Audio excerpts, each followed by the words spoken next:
have been informed as to what he said today. He said that you have represented this sport with, quote, courage, class, and dignity, unquote.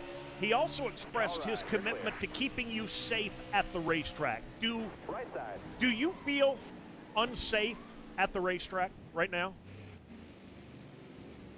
Right side. No, I don't. And I appreciate Steve and his leadership and hell, the whole sport of NASCAR for stepping up and supporting not only through this weekend but the last couple of weeks of Black Lives Matter car to the Confederate flag to this stuff now. It's all been very welcoming and humbling for me, and I don't feel scared going to the racetrack. Racetrack has been my place of peace. As much chaos as it provides each and every weekend, especially at Talladega, it's been okay to go there and still put on a show for the fans on TV. You've done a lot of talking on the record in recent days. Virtually every major media outlet in the United States of America has either talked to you or tried to talk to you at some point. People sometimes hear what they want to hear instead of what you say. I want to, and I know you've answered this 30,000 times in the last 6 days, but our NASCAR audience, we like to think, is here and listening right now. What I've heard you say, and some people seem to be having some difficulty differentiating between you saying that the pull-down rope was tied into a noose, which we all know now, without a shadow of a doubt, that it was, and that it was intentionally tied into a noose to intimidate you. And I know, again, you've addressed this ad nauseum, but for those that haven't heard it come from your lips, tell us exactly what your take is on how this happened, what happened, and what it means to you. Yeah, so Sunday afternoon, it was brought to my attention after the garage had closed and my guys were already on the plane heading back home. I was about to go get some dinner with old YRB and Clyde, and then the news was brought to my attention about a noose being found, and the measures that NASCAR was going to go to get to the bottom of it, the investigation that was going into it to get to the bottom of it, find the person who did it. And so fast forward to Monday, found out the FBI was there and it was now in their hands. And I was just like, okay, this is a very big deal and rightfully so. And so after the race, I had talked to the FBI for the first time in my lifetime. I never thought I'd be talking to the damn FBI, that's for sure. Right. But talked to them after the race, and then Tuesday afternoon around lunchtime, I talked to them again, saying that they had found evidence that pull rope was there since 2019, and that they determined that it was not a hateful act towards me, which made me feel good. It wasn't directed towards my family, which made me feel good. And I had questioned my crew chief, Jerry. I had questioned David Crops, who had actually found it first, a crew member of mine. This isn't something that we're mistaken, is it? And both of them felt that in their hearts that this was something that took time to do. And so we went through that, and we had found, and I had actually gotten picture evidence after I got off the phone with the FBI. And so I never said that it was intentionally done towards me, but I did say someone intentionally tied that like a noose, as whether it was a bad joke or whatever it is. Whenever they did it, we just ended up finding it, and now we're in this media frenzy about it. So it's just unfortunate times that we're in. But I think Monday shows, the pre-race shows that we are a family. The sport of NASCAR is a family, and that we all come together to show the unity, to show the love, compassion, and understanding. The same three words that were written on my car that stand true to today and the testament of our sport. So it's just crazy times that we're living in right now. I can only imagine. I mean, a lot of us just watching it happen got a little tight in the throat on Monday. At what point did it become clear to you what was going on in your rearview mirror? Because as I understand it, everybody knew what was coming except for you to some degree, right? Yeah, for sure. I had heard about it. I woke up Monday morning to, I want to say, Moody, I think about 60 to 80 text messages. Yeah. And a lot of just outreach and a lot of positive support. And I get on our driver chat with all the drivers, and Jimmy had said, I'm going to be standing next to Bubba during the national anthem, see y'all there. And I lost it there. I emotionally broke down. Kevin Harvick texted me shortly after that, asking if it was cool if all the drivers come together and push the car to the front of the grid. I lost it again. I was like, yeah, this is absolutely great. And so I knew that was going to happen. I didn't know the support and the emotions that were going to follow that. And that was definitely one of the toughest things I've ever had to encounter, just from an emotional standpoint, and just seeing that, we all might go out and give each other crap and run into each other, beat and bang. We're competitors. We're athletes. Yeah. We go out and put it all on the line. But at the end of the day, we're all human beings. We all bleed the same way. We all cry the same way. And this shows that we're humans, that we can come together as one. And that's a perfect example of what was shown there Monday during the pre-race. So I thanked everybody. I think it'd be pretty funny to know that when I climbed out of the car and gathered my thoughts, I was very sure the first thing is I said, I don't like half you guys, but I appreciate all of you guys. I think that's accurate, right? That's perfect. That's me. Yeah. That's me. Absolutely. But no, it was good to see that. And then I didn't even notice. I forgot what prompted me to stand up on top of the car and to look beyond the drivers, to see the whole industry there in support of me was super cool. And you see me collapse there on the roof when I seen that. So just very supportive, very appreciative of everything that goes on, that went on. And even to this day, people are still outreaching. Jimmy texted me, talked to him yesterday, and it just shows the kind of leadership that we have in a part of our sport to create positive change in the world. We spend a lot of time around here, Bubba, trying to separate truth from speculation. And I want to ask you a little bit about Martinsville and the BLM car, the Black Lives Matter car, because there's been a lot of speculation and I think maybe some misunderstanding about what that was and what that wasn't. Was that a traditional sponsorship where BLM came to you and said, we'll give you X $1,000 to put us on the car? Or was this a situation where there really was no paying sponsor on board that week and the team decided to do something?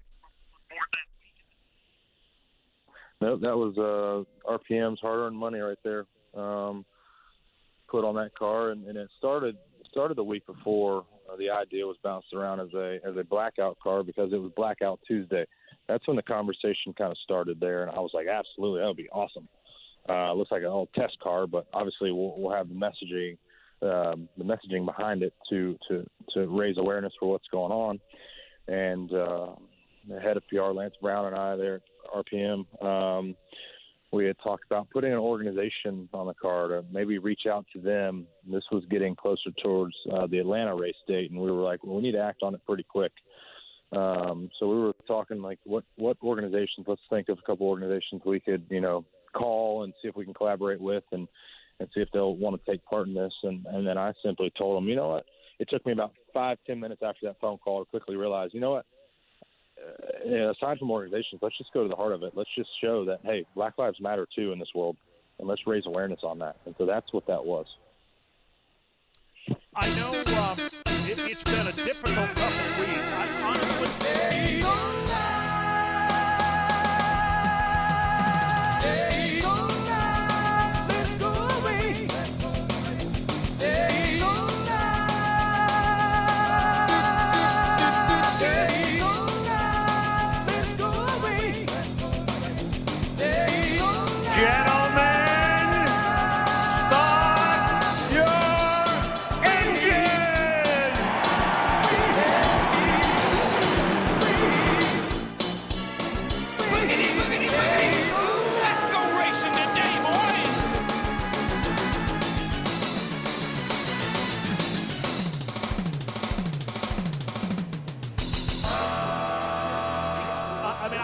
at my Twitter timeline and I frazzle these days. I don't know how you do it. How have you managed to block out all of the noise and keep your cool and do your job the way that you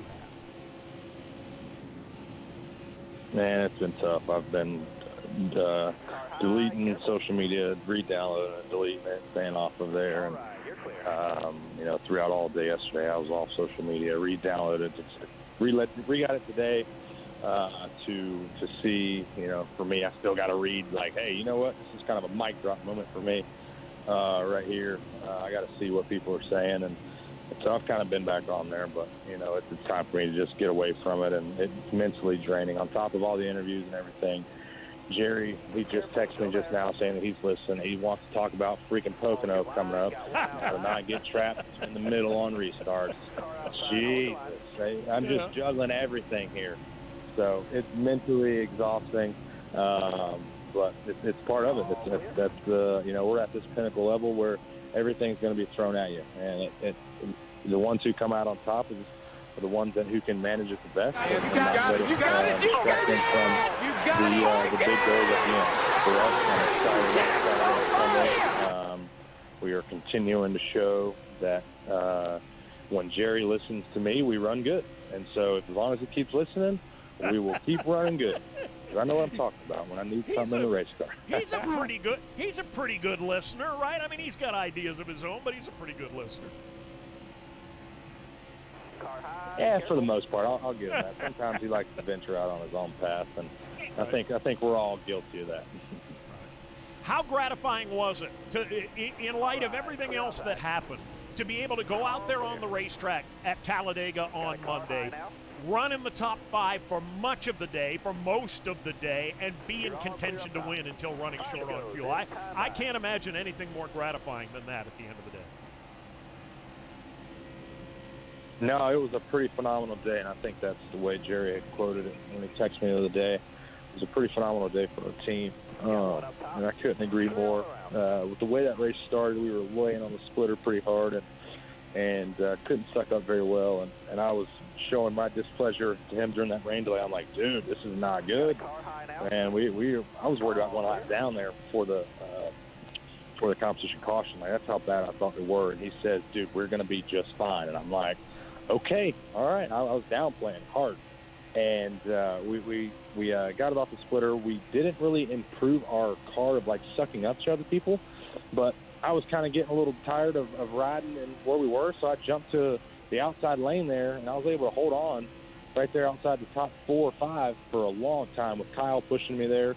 Had Jimmy behind me at one point, had Harvick behind, had Stenhouse behind, just kind of lead me outside lane. So, it was good to see that our car could perform that way, and I questioned, what all goes into why we can't suck up to other cars, but we can lead a line better than others. So there's just a lot of unknowns when it comes to plate racing. So I was very pleased, and I will admit Jerry was right. We were going to be all right.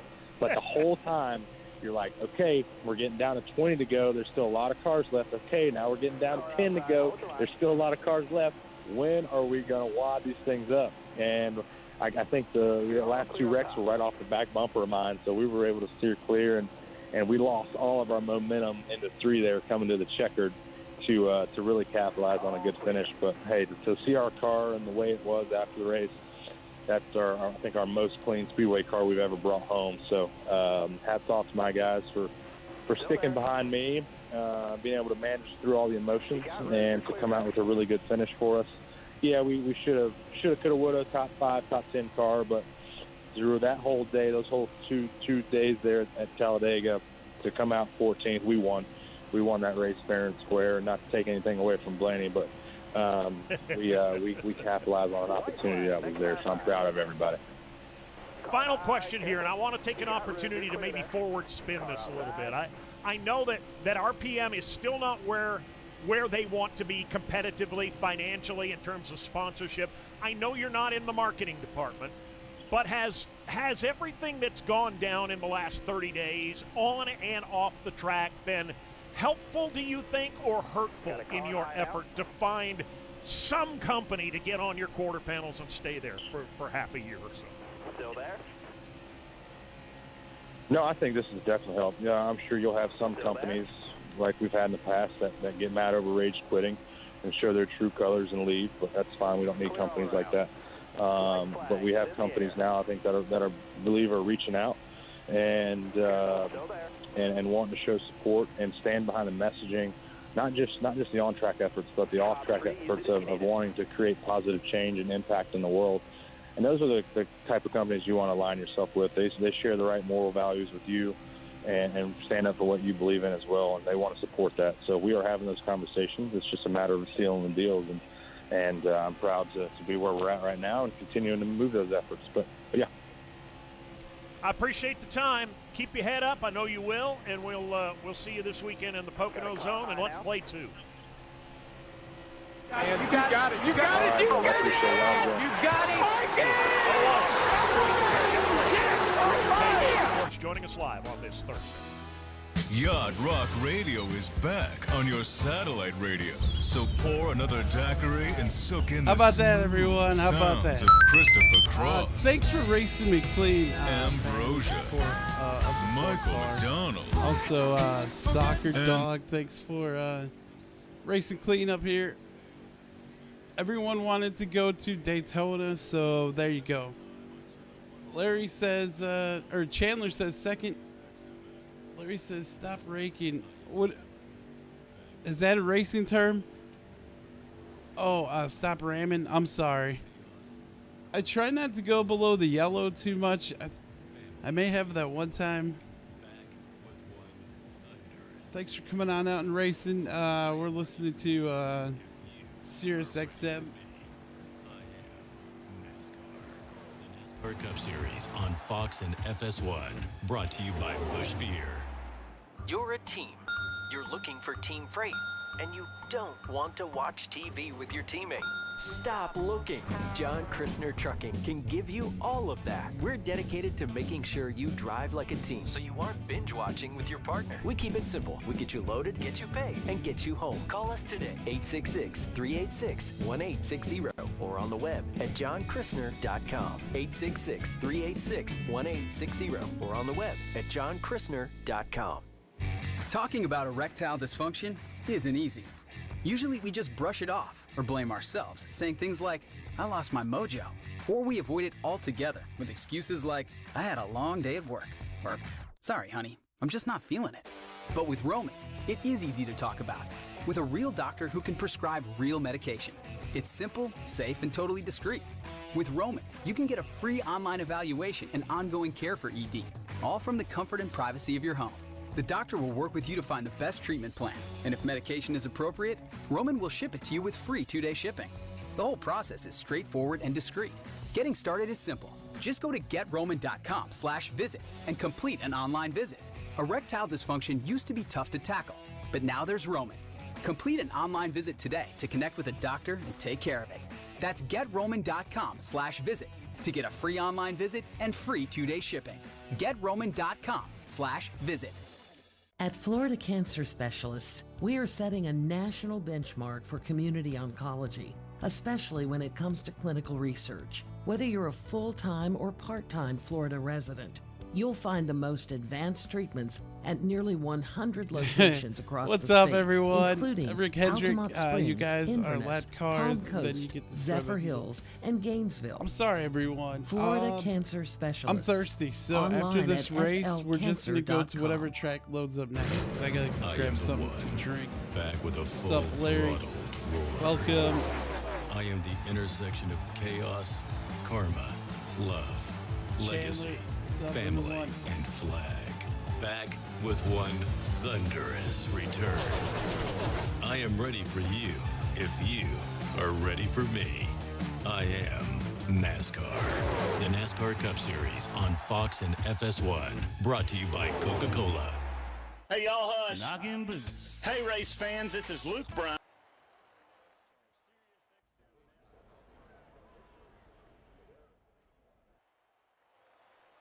NASCAR fans love race day, and there's no better way to prepare yourself for a long day of high-speed, heart-pumping action than with a protein-packed Smithfield breakfast. Their bacon is hand-trimmed, hand-selected, and slow-smoked over real hardwood for a flavor that satisfies you strip after strip and lap after lap.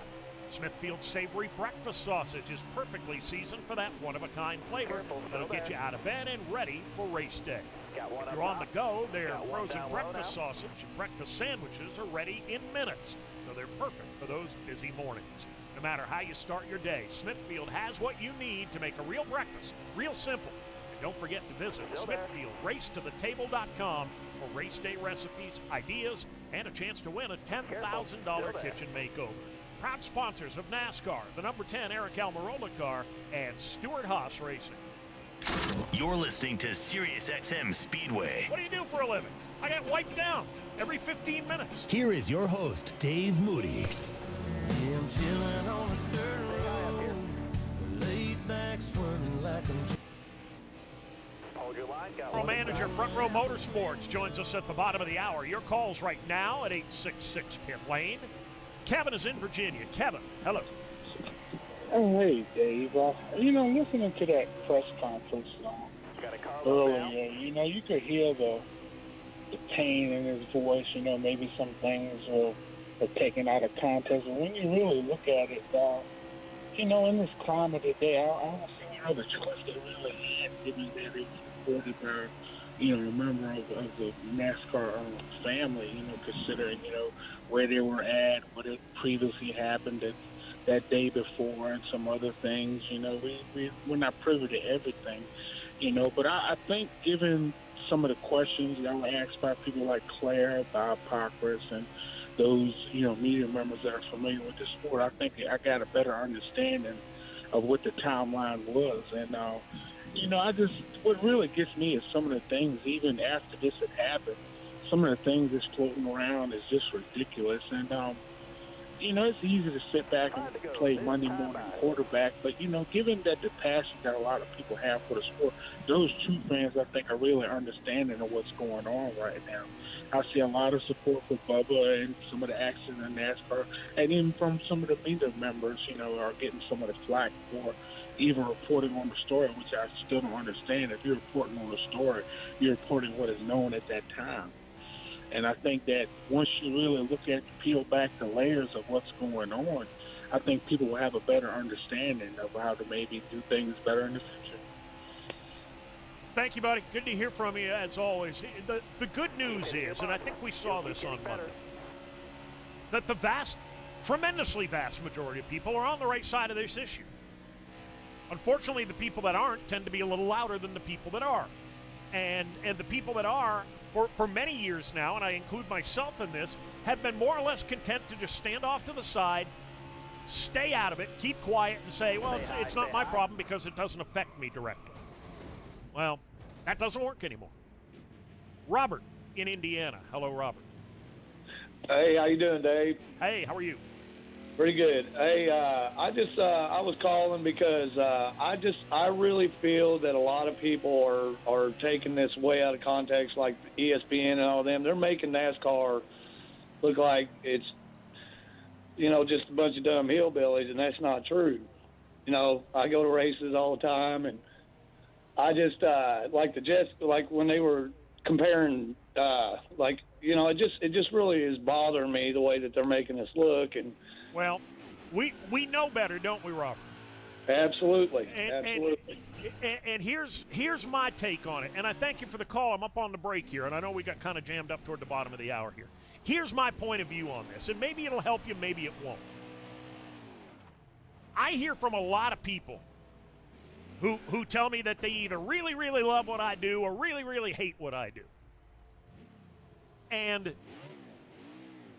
when I'm deciding who I'm going to listen to and who I'm going to take seriously, I go back to something that a very wise person told me many, many years ago. The only opinion that should matter to you is the opinion of someone you respect. If there's someone out there that doesn't know you, has never met you, has never spent time with you, has no idea what's in your heart or your head, and they say something bad about you, who cares? Who cares? And if some commentator on TV, and they're all over us right now, the Ann Coulters of the world, Bubba Wallace has killed NASCAR. Well, no, he hasn't. We're still here. And we're coming out the other side stronger than ever. So, you know, the Ann Coulters of the world talking trash about us, it doesn't matter because we don't care. The only opinion you should worry about is the opinion of people you respect. Wonderful destiny. NASCAR moves the All-Star race to Bristol Motor Speedway. I always thought that Charlotte was a bad idea for the All-Star race just because the track is so big. If you only have 20 cars out there, after 2 or 3 laps they get separated. Not so much at Bristol. There's going to be beating and banging. There's going to be restarts. It's going to be crazier than a one-eyed tick on a rabid coon dog. Mondays at 9 p.m. Eastern on SiriusXM NASCAR Radio Channel 90. Who else is just plain over cooking and cleaning every single day? Yep, that would be me. It's that or expensive last-minute delivery. Or searching for new healthy recipes and then just ending up with plain chicken and broccoli on repeat. With Freshly, eating well has never been easier. Thanks to their delicious, chef-cooked meals delivered fresh, not frozen, right to your door. Just heat and eat. Seriously, every meal is ready in just 3 minutes. No more eating the same thing night after night or messing with grocery shopping. Enjoy delicious meals like golden oven-fried chicken, creamy summertime risotto, and fall-apart tender beef brisket. Chef-crafted and nutritionist approved. Each health-conscious Freshly meal is packed full of lean proteins, veggies, and nutritious whole ingredients. Join over 1.5 million Freshly subscribers right now and get $40 off your first 2 orders of good-for-you meals at freshly.com/classics, but only until July 13th. That's freshly.com/classics. We're behind businesses big and small, manufacturers on pause, and retailers waiting to reopen. At FNB Corporation, we're standing behind our business community now more than ever before, with personal guidance, access to capital, and smart digital tools to help businesses of all sizes navigate this fast-changing financial world. So if you or your business needs help getting back on track, we're behind you all the way. Let's get started at fnbcorporation.com. Invita Medical Center is one of the world's leaders in integrative personalized oncology. And for over 20 years, late-stage and complex cancer patients have sought out Invita for a critical second opinion. When it comes to treatment, knowing how to target your cancer is everything. I'm Dr. Dino Prado, the founder of Invita Medical Center, and I invite you to discover the powerful, targeted treatment options you've been missing. Learn more at invita.com. ENVITA.com/. And Earnhardt takes the checkered flag. Where's he going? I don't know. Hey, he's going hunting.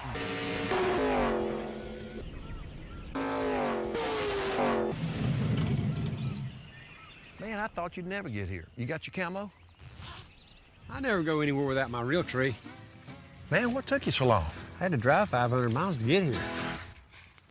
Practice went okay, but if he keeps pushing like that, what are you gonna do?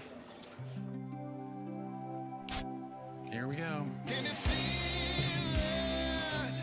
The taste of Coca-Cola. Can I get your autograph? Yeah, sure. I can't wait to show my grandson.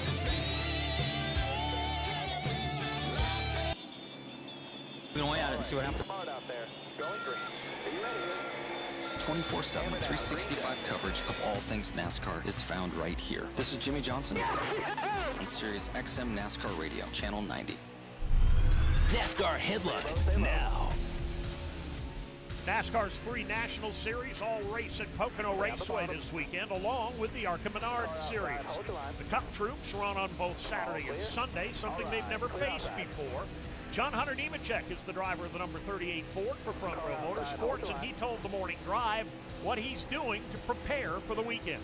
A lot of fluids and a lot of hydration from essential water, I can tell you that. Definitely drinking a lot of water. Started the hydration process as soon as you get done with the last race, and recovery is going to be key. Nutrition is going to be key. Being able to go back and watch the races from Saturday before going into Sunday and see what other guys were doing, or where you may have strived or where you may be lacking time. Being able to look at data and everything else is definitely going to be key as well. Teams are required to run the same car both days. Switching to a backup will result in a trip to the rear of the field for the start of Sunday's race. Hendrick Motorsports crew chief Chad Knaus told us yesterday what it will take to retool between races. Pocono is a tough racetrack, so there are some suspension components we need to make sure that we look at really closely. Hubs, bearings, brakes, things of that nature. So there's a lot of concerns, but I think we're excited about it.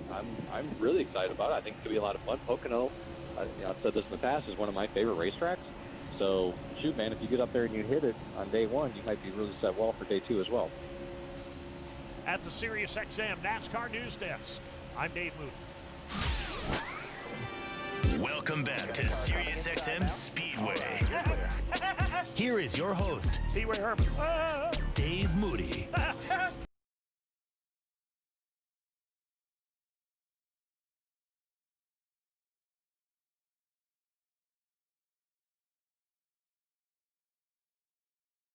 The hotline. Always a pleasure to welcome back to our program General Manager, Front Row Motorsports, Jerry Freeze joins us. Hello, Jerry. How are you? I'm doing great, Dave. How about yourself? Fantastic, fantastic. Looking forward to doing something this weekend at Pocono that has not been done in our sport in decades and decades and decades, and that's running on Saturday and Sunday in the Cup Series. You all ready to do this? 5 laps to go. Well, I guess we are. I mean, we're getting there. I guess I didn't know it had ever been done. I guess maybe it had been done many decades ago, but I was just listening to the break there. I'm glad to hear John Hunter's been drinking and getting prepared. We hadn't seen him around this week, but I know he'll be ready to go on Sunday, and we're about ready to go with the cars. I think they'll load them up tomorrow and get them out of here, and I think everybody's kind of really curious, what it's like after that first race. What do you got to do to get ready for the second race? And I know they've what ifed it to death at our shop, and trying to be prepared for what we might need to do, and so it'll be really interesting for sure. Since we're talking about John Hunter here, let's talk about John Hunter here. What a phenomenal start for that young man. I know, Jerry, that you didn't hire him because you thought he wouldn't be any good, but he has really placed himself solidly in the middle of this Sunoco rookie battle. He really has, and you looked at those rookies and that big three, let's say, that came in and they were getting all the headlines, and it is a stellar rookie class, and man, I'm really proud of John Hunter and our team to be right in the mix with that, and really showing themselves well in that competition this year. And John Hunter's definitely, from the last 3 races that he drove for us last year, just filling in for Matt, he showed what he could do there. He was our top performing car all 3 of those races, and it's just carried over to this year to even more. But I don't want to sell our other team short. Michael McDowell's done a really good job, really outperforming where we were last year at this time. With the 34 car. So, I think it's been good to have 2 cars that are both kind of going in the right direction, so to speak. I think our shop preparation's been good. In this new schedule, I think, I'm really proud that we've been able to roll off the truck and start these races and have cars that are racing in the top 20. So, we want to see that continue, and it's just brought a lot of enthusiasm around our whole camp. Looking at the bare numbers, it's pretty easy to see where your organization stands when you've got 2 drivers, 2 cars, 2 teams separated by a whopping 13 points in the championship standings. That's virtually identical performance over the course of this early season, first half of the season. It is, and from a manager perspective over the thing, what drives you nuts is when they're racing each other on the racetrack, and it seems like they're racing each other every week and getting into each other a little bit. And from Phoenix to even had a little incident, I think, at Atlanta, where John Hunter got in the back of Michael and spun him out, and even Talladega, they were nose to tail on the last lap, going into the last lap, but that's the way it should be, right? That we're preparing the cars equally, and so they've got the same engine package in them. They got access to each other's all their information. We work with the Roush team and Alliance, so we work as teammates with those guys. And the past couple of years we've been in this Alliance, seems like we've always been 7 or 8 spots off the Roush cars, and this year we're right there in line with those guys and racing with them every week. And I feel like we're bringing more to the table in that alliance to help the overall growth of the alliance, or of the Roush product, let's say, than we ever have, and that's a really good feeling. So I think John Hunter's gotten a lot of the headlines because he's probably had some of the really outstanding days with a couple of top tens out there, and a moment there at Talladega, we thought he was going to win the race coming through the tri-oval, but the 34 car's been really strong too. So, but yeah, it's been nice to see. How much has your rookie driver relied on your veteran driver? What kind of a relationship have they developed here so far? Yeah, I think they're still working on it. I think that they're kind of. We had whether it was with David Reagan and David Gilliland, or then moving on to Michael McDowell and David Reagan, you had guys that were kind of in their same place in life, let's say, and with young families and around the same age. And in Michael and David's case last year, kids going to the same school, they're carpooling together. I mean, you didn't have to even work on trying to get those two to have a relationship. It was already there. And now with John Hunter just being 22, I think he just turned 23, and young guy, and Michael, I don't know that they had a real relationship, so to speak, outside of just kind of waving at each other in the garage area before they got here. So, but they're working on it. I think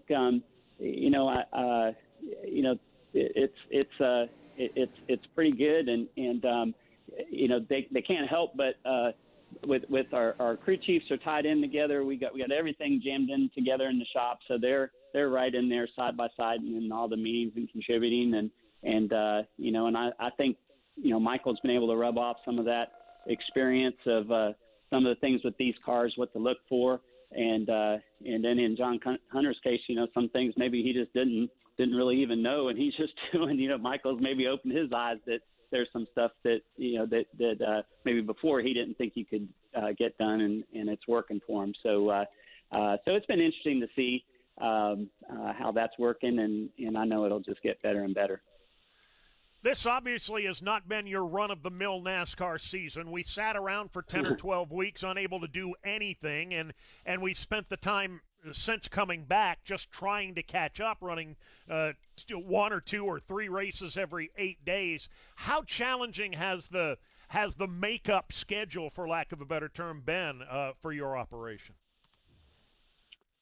I think I think when it first came out, everybody's like, "Oh man, how are we going to do that? 3 races in an 8-day period and everything." But I can only speak for our team and our shop, but everybody's really risen to the challenge. The off time, we had some weeks, I think a couple of weeks anyway, that after the initial Atlanta race where the sport kind of shut down, but we still worked for a few weeks before the stay-at-home order went into effect, and then we had about 10 days, 2 weeks before we went back to Darlington. So it really was almost like you had a month to get product built, and so we were as well prepared going into the stretch of races since we've come back, the front row's ever been, and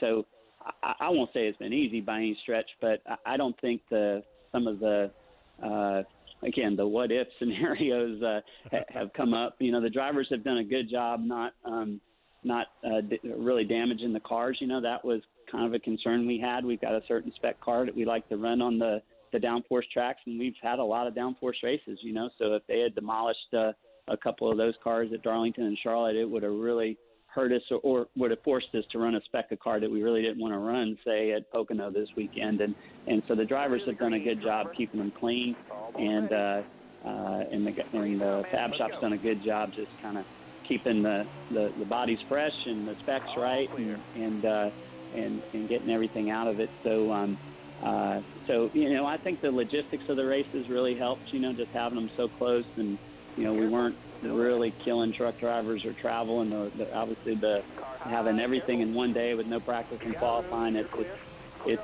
reduced the typical workload of what we were used to.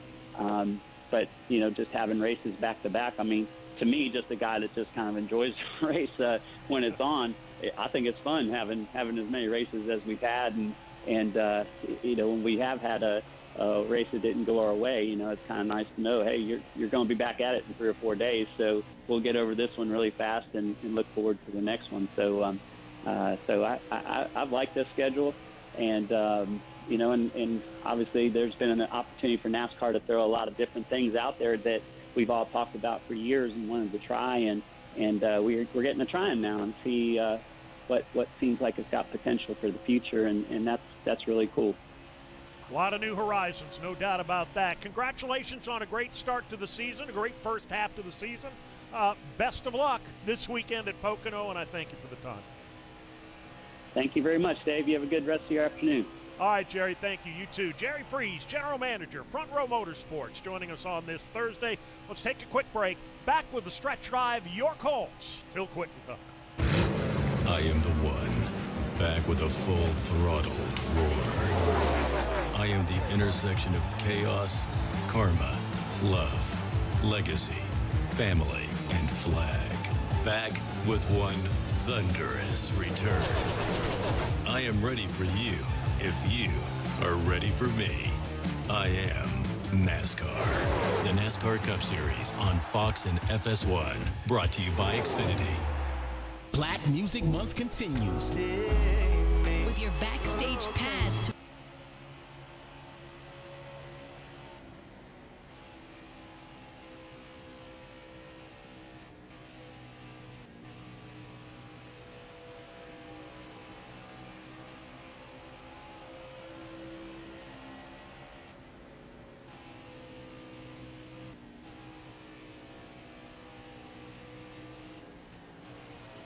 Got a car coming inside now. You got room. You're clear. Hold your line. Got one inside.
Still there. You're all clear up top.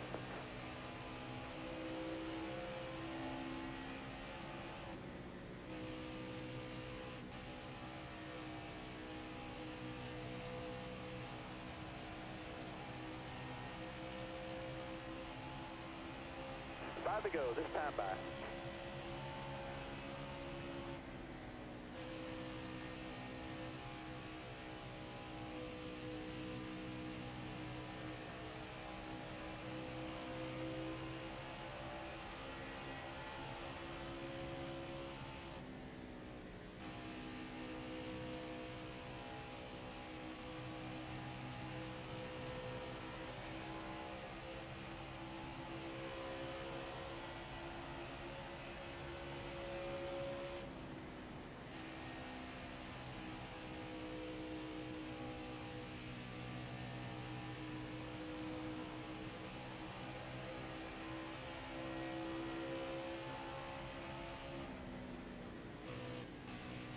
All right, clear outside. Got one peeking outside.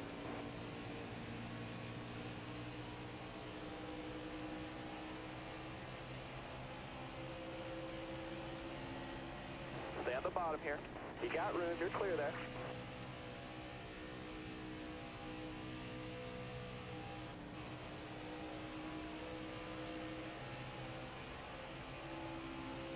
Minutes. Got one outside now. We'll fill them up with your phone clear. calls at 866-PIT-LANE, Car high, careful there. 866-748-5263.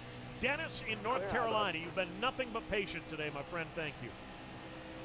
Nothing but burning miles, brother. Hey, okay. First off, I just want to say I'm disappointed in Talladega, a new state-of-the-art facility. I'm just baffled that that place is not littered with security cameras with millions of dollars in the garage and fans in there back in 2019 to protect themselves. That just baffles me. Yeah, well, let me try and unbaffle you, and it's it's kind of common sense here. NASCAR does travel week to week with a lot of cameras that they set up in the garage area. With the COVID-19 virus and its resulting restrictions being what they are, NASCAR cannot travel anywhere near as many employees as they do under normal circumstances.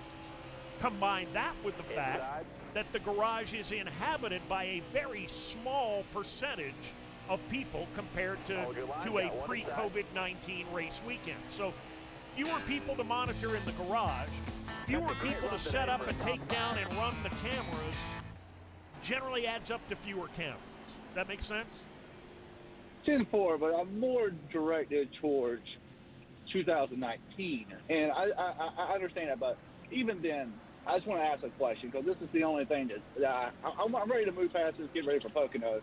But I just want to ask the question since they said the noose was not there at the start of 2019 October, but it ended up by the end of the weekend. That's facts, correct? Well, I don't know that that's facts, but let's put it this way, okay? There are photographers and media members in the garage that take pictures of the race cars in the garage stalls. They're not in there taking pictures of the garage door pull-downs, but when they take a picture of the car in the garage, some of those pictures will include, just hanging there, the rope on the side of the picture. So that has allowed NASCAR to go back and look at pictures from those weekends and say, okay, in 2019, it's already there, so clearly somebody did not do something this weekend to threaten Bubba Wallace. That's all it is. Gotcha. I respect that, but I believe I heard someone on the station say that they said it was not there at the start of the weekend, but finished there at the weekend, which I just one last question I want to ask, and I'm ready to move on. It might be a stupid question, but I just want to ask it. The new garage, there's cars on the side that we see. Are there cars directly on the opposite side with a walkway for the fans to divide them? Every track is a little bit different. There are some tracks that have a fan walkway with cars on your left and cars on your right. Other tracks and other garages are laid out differently. So there's no one standard operating procedure for everybody.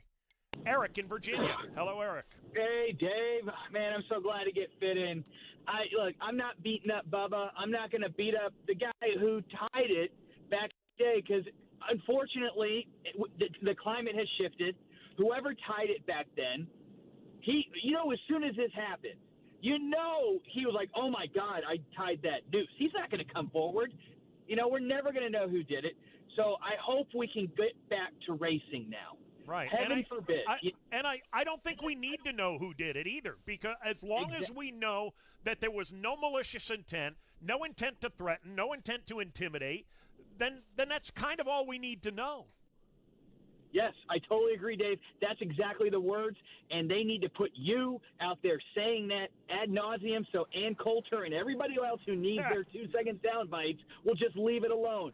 Sports is supposed to be that pure thing that gets us to escape from this stuff, and now it's been invaded. I just want to get back to racing. Yeah, we've always been a part of the bigger world. I thank you for the call. We've always been a part of the bigger world, and I don't know that it would even be in our best interest to pretend that we are not a part of society.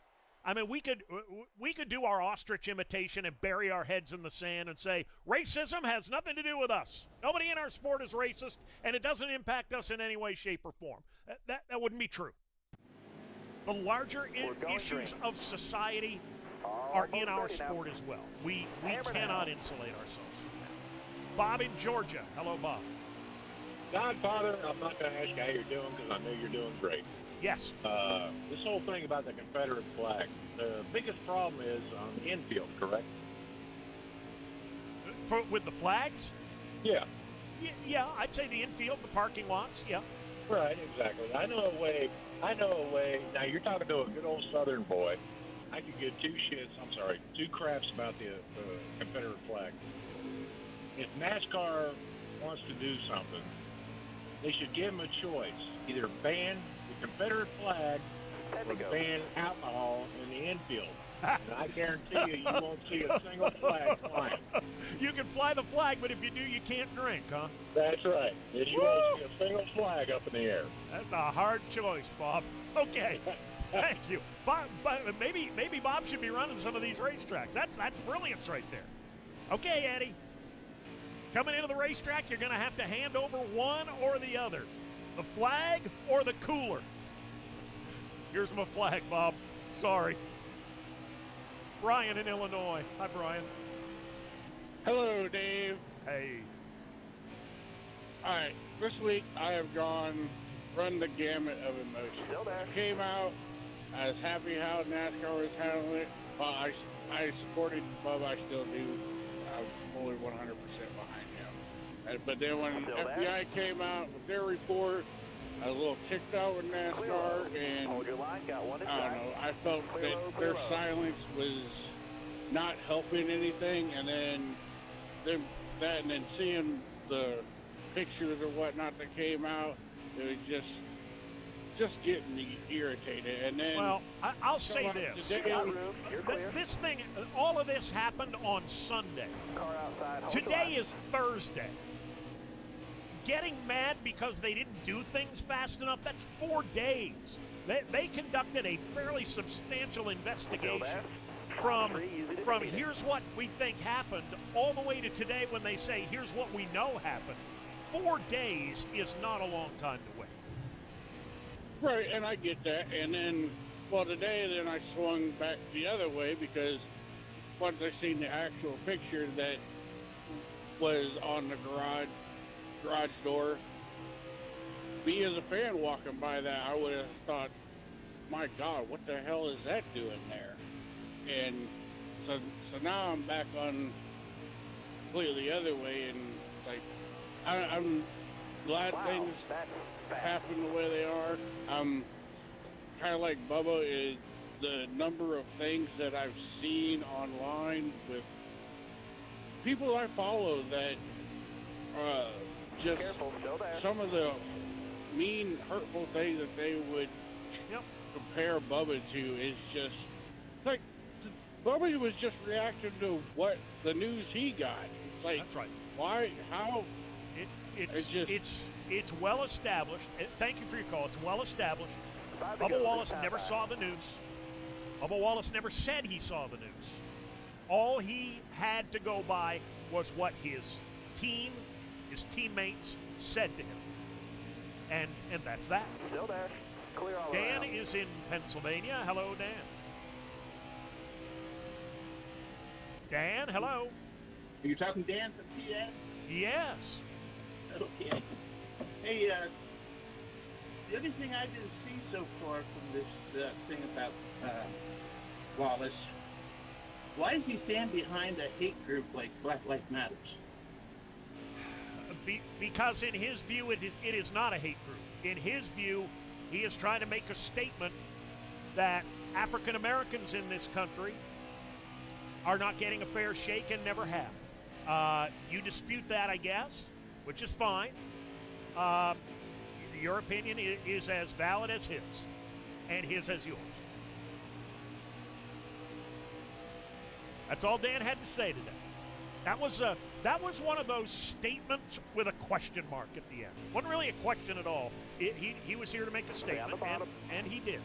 Happy you're here, Dan. Scott in Georgia. Hello, Scott. Hey, my friend. I want to make a statement, and then I want to try to explain my statement. All right, I'm short on time, so give me. I'm short on time, so give me the Reader's Digest version. Okay, I'll try to do it quick. I called in the other day to say this, so this is not Monday morning quarterbacking, because you lost feed and I got cut off. Hold your line. Got one. I think you're all clear on the bottom. Steve Phelps should either resign or be removed. Okay. And I'll explain to you why. All right. He has done some irreparable damage to this sport. What damage?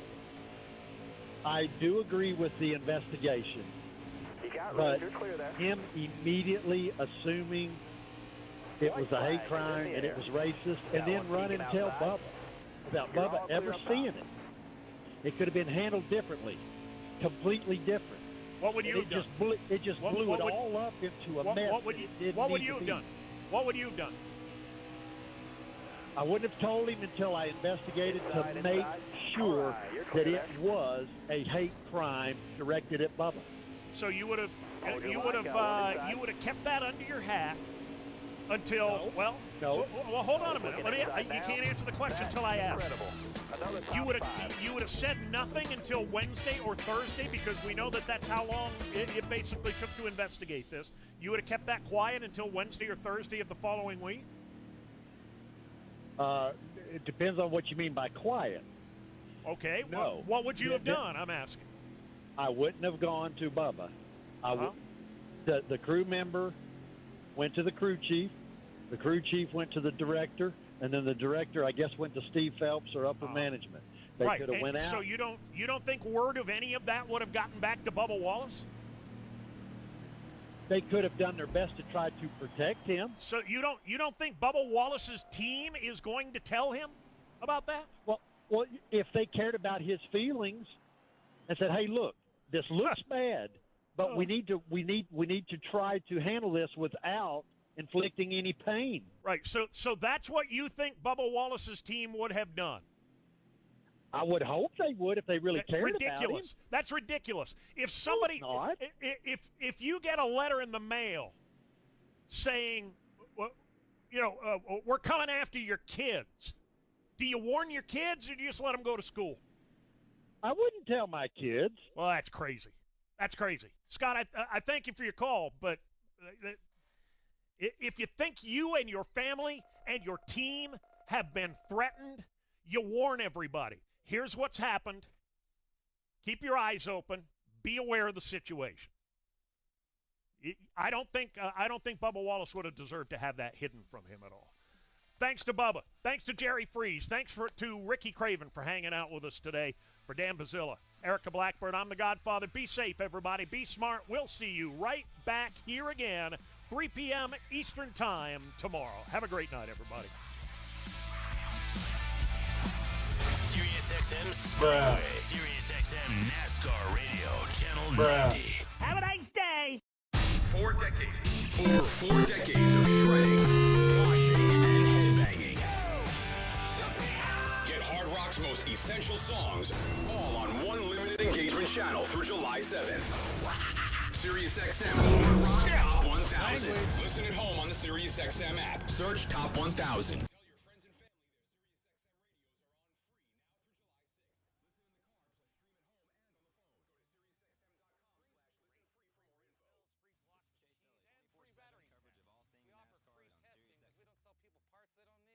With our help, you can always fix your car with confidence. Hoods up, America. Get in the zone, AutoZone.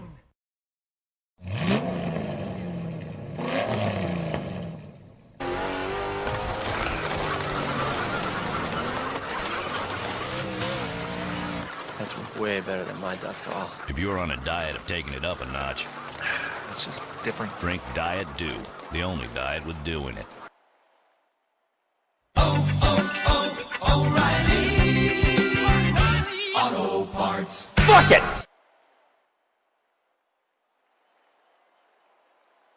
NASCAR Radio, Channel 90. Stream it on your phone and at home on SiriusXM connected devices and speakers.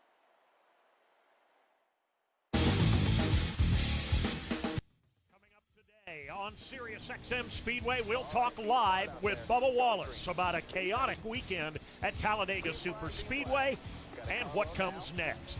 We'll touch base with Front Row Motorsports General Manager Jerry Freeze, have our weekly chat with FS1 NASCAR analyst Ricky Craven, and take your calls toll-free nationwide at 866-PIT-LANE.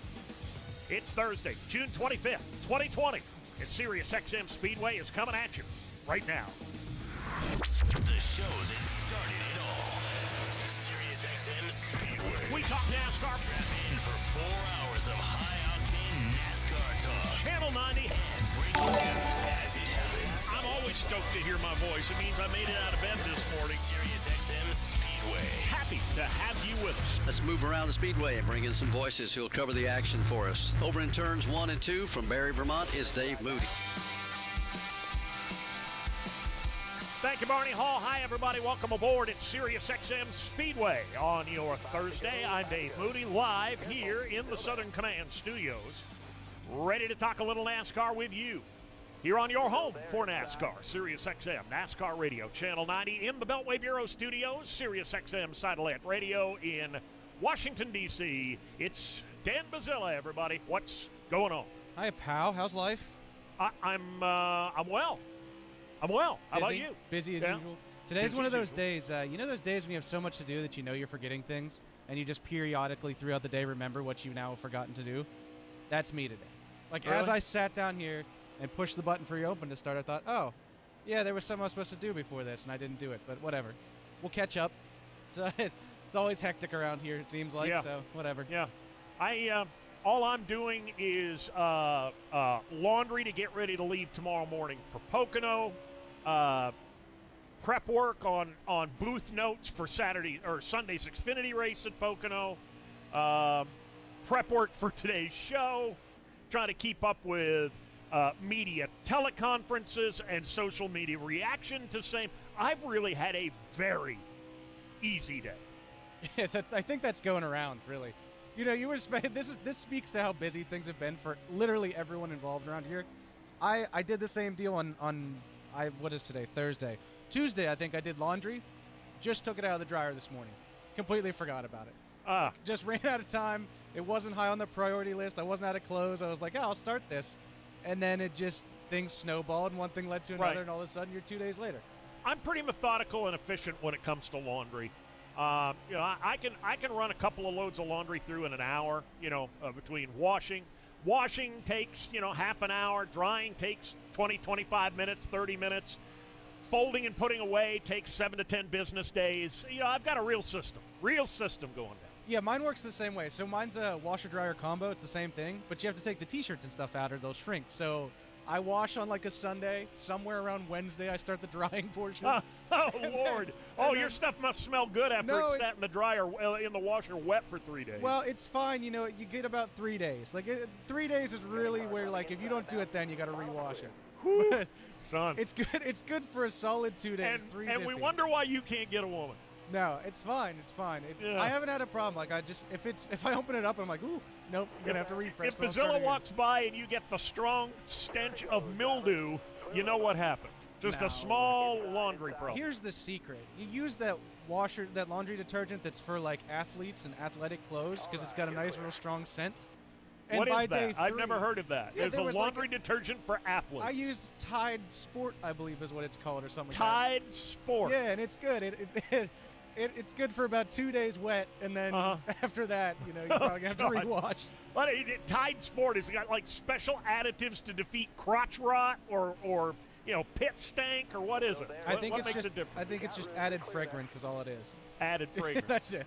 Yeah. You could just spritz yourself with a little high karate and on you go. You could, but I like to do all the laundry at the same time. Just throw it in. You don't there. even know what high karate is, No, do you? You're too young. You're way too young. Way too young. High karate, when I was a kid, was in my teens. High karate was the cheapest department store cologne ever in the world. It was the Axe body spray of your time? But even cheaper, I think. Yes. I'm pretty sure. Even cheaper. They damn near give Axe away. Well, cheaper. And they should. They should give it away to somebody else. But, yeah. So, yeah. That's what you need, apparently. Just a little extra covering fragrance. A little camouflage for the nose, as it were. Yeah, I mean, I assume I've gone, as the commercials say, nose blind to myself. I think you might have. So whatever. No, but speaking of cologne, back in my high school days, the Axe body spray had just come out, and Axe chocolate was the first scent that everyone really liked. Chocolate. Yeah, and it was supposed to be chocolate scented. Because you really do want to walk around smelling like a Hershey bar. Well, right? I mean, I don't know. I think that'll at the turn time, the ladies on. Yeah, it sounded like a good idea at the time. The problem was it wasn't like walking into the Hershey chocolate factory. Like if you've ever done that, like it smelled like even though they're not cooking chocolate. Glorious. In there, Random Ford Gaming, man. Thank you very much for becoming a member. I really gotta set up different benefits, but thank you very much, man. I really appreciate it. Thank you. Like it Not even that good. How's everyone doing? It started its life. I'm trying to race my best, trying to avoid the somewhere records. along the line to get it to be able to be aerosol based. It got off the beaten path somehow, huh? It switched paths. Yeah. Okay. All right, I get it. All right, we're going to move along pretty quickly today. We have got a lot of ground to cover. For those of you just joining us, NASCAR President Steve Phelps met with the media earlier today to update everybody on NASCAR's investigation into the, I guess we'll still call it the noose incident at Talladega Superspeedway. We'll hear what he had to say coming up here in just a couple of minutes. Bottom of the hour, Ricky Craven, FS1 NASCAR analyst with his weekly drive-by. Also today in our second hour, Jerry Freese, general manager of Front Row Motorsports. And then coming up a little less than an hour from now, live, one-on-one, no holds barred, Bubba Wallace joins us coming up here on Sirius XM Speedway. Dave Moody, Dan Bazzilla, Erica Blackbird, here on your home for NASCAR, Sirius XM, NASCAR Radio, Channel 90.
Honeybees and snow white turtle doves.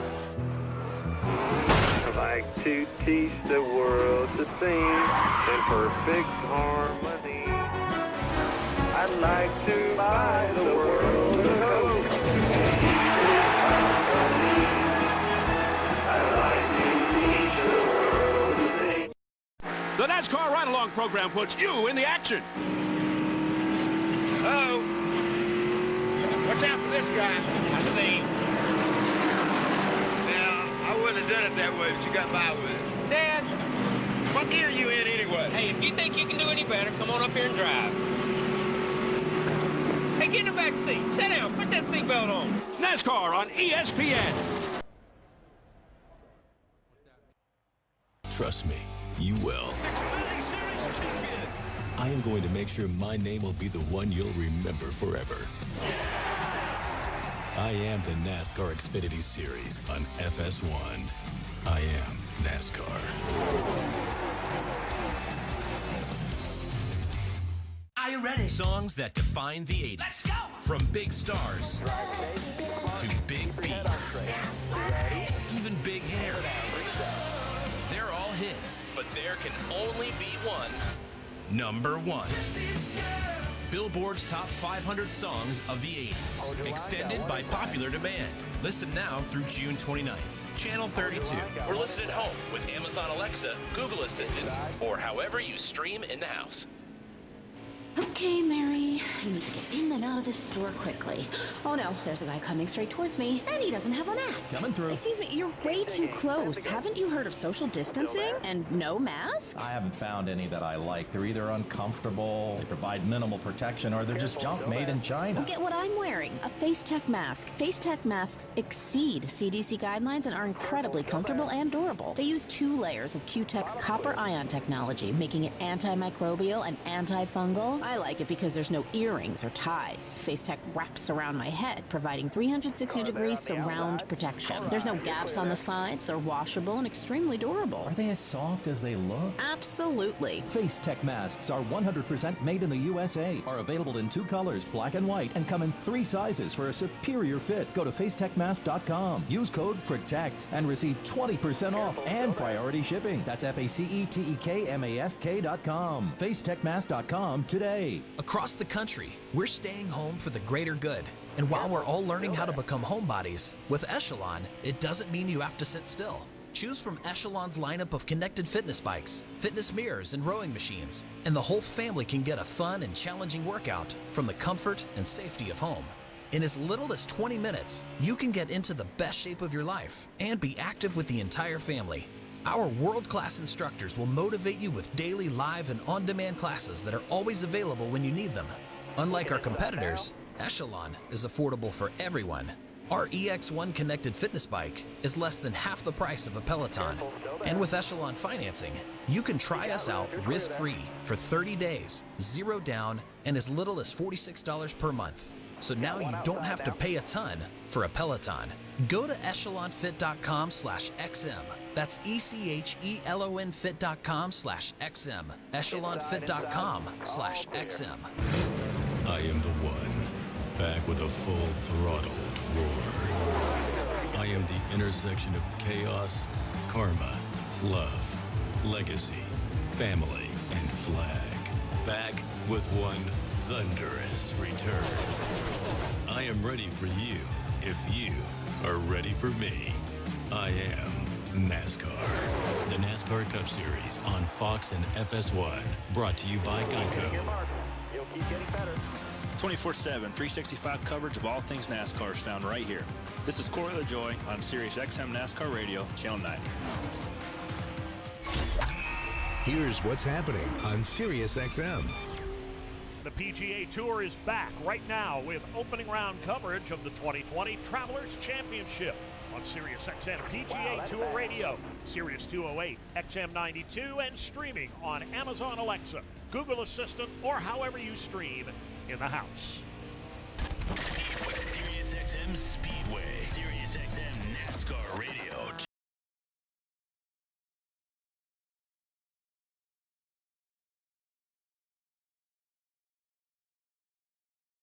11 minutes after the hour. Sirius XM Speedway. On your Thursday, welcome back, everybody. I'm Dave Moody. All right, we want to backtrack a couple of hours here. Earlier this afternoon, actually about 12:30 p.m. Eastern time today, NASCAR President Steve Phelps met with the media via teleconference to address the much-discussed noose incident at Talladega Superspeedway last weekend. Let's hear what he had to say. First, I want to touch on our approach and decision to investigate. As I mentioned on Tuesday, given the facts presented to us, we would have pursued this with the same sense of urgency and purpose. Upon learning of and seeing the news, our initial reaction was to protect our driver. We're living in a highly charged and emotional time. What we saw was a symbol of hate and was only present in one area of the garage, that of the 43 car of Bubba Wallace. In hindsight, I should have used the word alleged in our statement. Many of you have seen the photo. As you can see from the photo, the noose was real, as was our concern for Bubba. With similar emotion, others across our industry and our media stood up to defend the NASCAR family, our NASCAR family, because they are part of the NASCAR family too. We were proud to see so many stand up for what's right. I think it's important to briefly go through the timeline now that our investigation is complete. It's not exhaustive, but I think we'll give you a sense for what happened and the procedures and how we went forward with the investigation. So on Sunday, after initial inspection and prior to the race, a member of the 43 team noticed the noose in the garage stall. At roughly 4:30, NASCAR was alerted to the presence of the noose. At that point, we did a full sweep of the garage by our security team, and only the rope of the 43 team stall was a noose. All the others were regular ropes. At about 6 o'clock, NASCAR senior leadership met and immediately determined this needed to be investigated and began those initial steps of the investigation. At approximately 7:30, I notified Bubba Wallace of what was found in the garage. After that, we continued to gather facts and conduct our investigation. We thought it was important to put out a statement as quickly as we could, which we did at roughly 10:40 on Sunday evening. Early Monday morning, FBI Birmingham office reached out to us. By roughly 10 o'clock, the FBI arrived with 15 field agents to begin their investigation. We provided the FBI with a list of personnel with access to the garage, as well as video and images taken from the weekend and the 2019 fall weekend as well. During the course of the day, the FBI interviewed race team personnel from multiple teams, NASCAR officials, track fire and safety personnel, and track custodial staff. Talladega Superspeedway also provided the FBI with a list of events that had taken place since October of 2019, which is when the new garages opened. The FBI reports back at the end of the day that their interviews are complete for the day, and the evidence so far, or thus far at that point, was inconclusive, with plans to continue their investigation the following morning. On Tuesday morning, NASCAR received additional video from a team and provided it to the FBI. The video corroborates the testimony from one of the interviews that the FBI had conducted, that the noose was present in that stall during the Fall Cup event. The U.S. Attorney's Office and the FBI informed NASCAR that their investigation had conclusively found this was not a hate crime. We were asked to keep this confidential until the release. Their release went out at roughly 4:10. About 4:15, we released our own statement, and then we had our NASCAR teleconference on Tuesday evening. So those are the events of the day. Want to talk a little bit what's happened since then. Through the investigation, the examination of the video and photographic evidence, the FBI was able to determine the noose was present in the same garage stall as last fall. It was still our responsibility to find answers to key questions, as we had talked about on Tuesday. How did the noose get there? Was anyone an intended target? Was this a code of conduct violation? Are nooses present elsewhere in other garages where we race? So let me tackle the last one first. NASCAR conducted a thorough sweep of all the garage areas across where the tracks where we race. So across those 29 tracks and 1,684 garage stalls, we found only 11 total that had a pull-down rope tied in a knot, and only one noose, the one discovered on Sunday in Bubba Wallace's garage. We further determined that the noose was not in place when the October 2019 race weekend began, but was created at some point during that weekend. Given that timing and the garage access policies and procedures at the time, we were unfortunately unable to determine with any certainty who tied this rope in this manner or why it was done. And we know it brings up another question. How could it have gone unnoticed by so many people in October 2019 and for the morning of on June 21, 2020? Our ultimate conclusion for this investigation is to ensure that this never happens again, that no one walks by a noose without recognizing the potential damage it can do. Moving forward, we'll be conducting thorough sweeps of the garage area to ensure nothing like this happens again. And we are installing additional cameras in all of our garages. We'll make any changes necessary to our sanctions and our code of conduct, and we will mandate that all members of our industry complete sensitivity and unconscious bias training with specifics and timing forthcoming. Going forward, our efforts are best spent on making sure every competitor feels safe and every guest feels welcome. I would also like to reinforce that we did see at Talladega in pre-race on Monday. Our drivers, crews, and officials proudly demonstrated that we are united in the belief that there is no place for racism in our sport. We want everyone with a love for racing to feel welcome and a part of our NASCAR family. And our industry is going to protect our own against anyone that feels differently.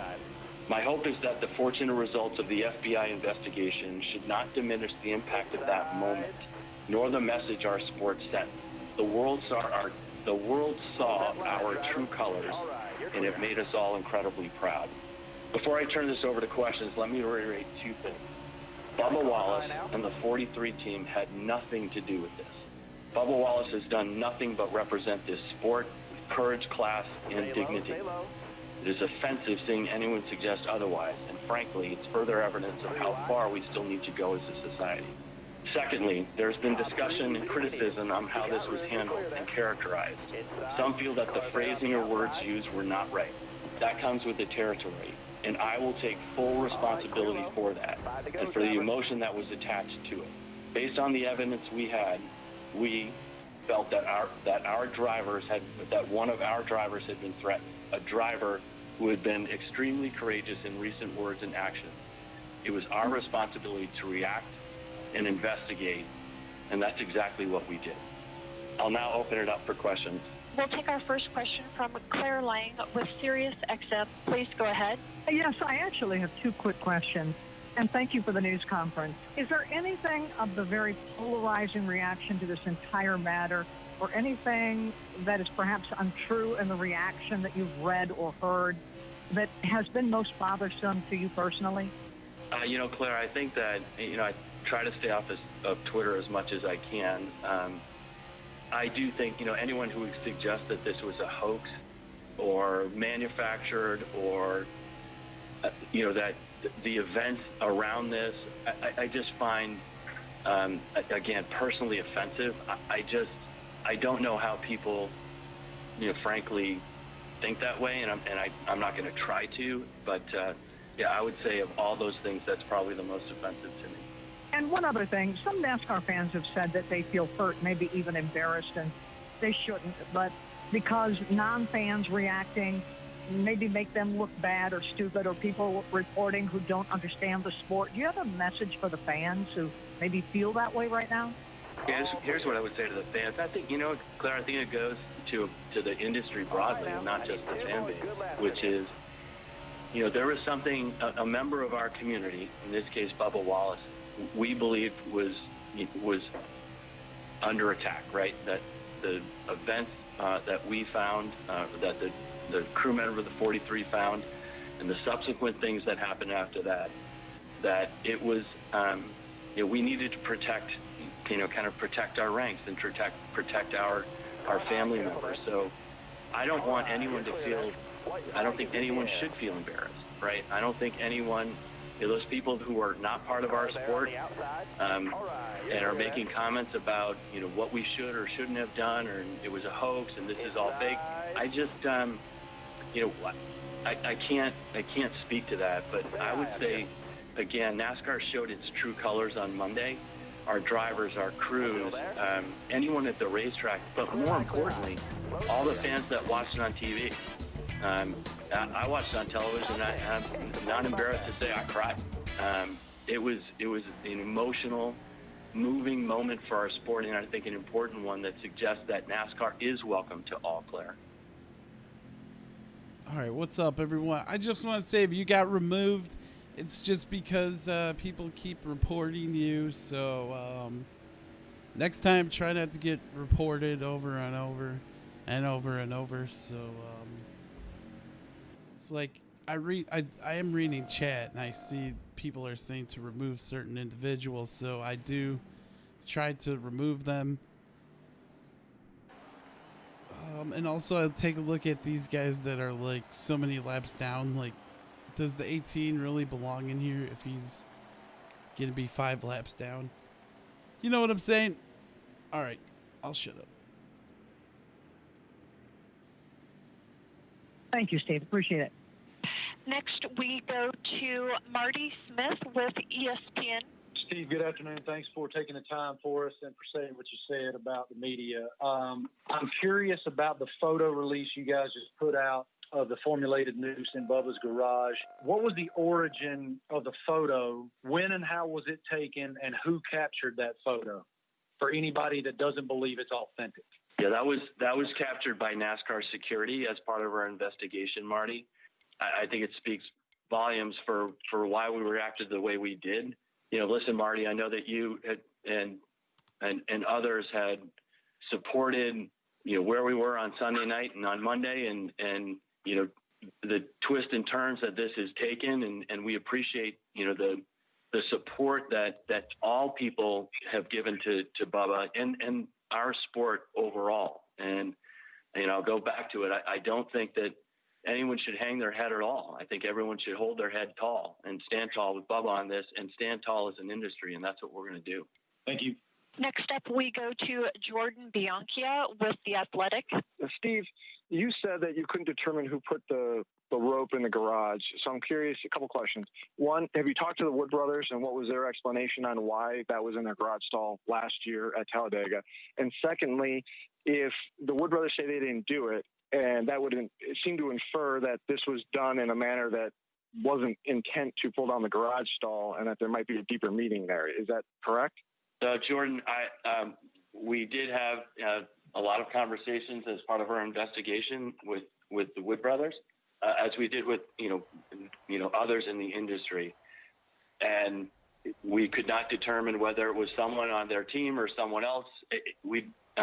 But extensive conversations there, and to your point, we have no idea what the intent was at all, whether there was any malice in it or whether it's it was just fashioned as a noose for a pole. We don't know that. Thank you. Next, we go to Jim Utter with motorsport.com. Thanks, Steve.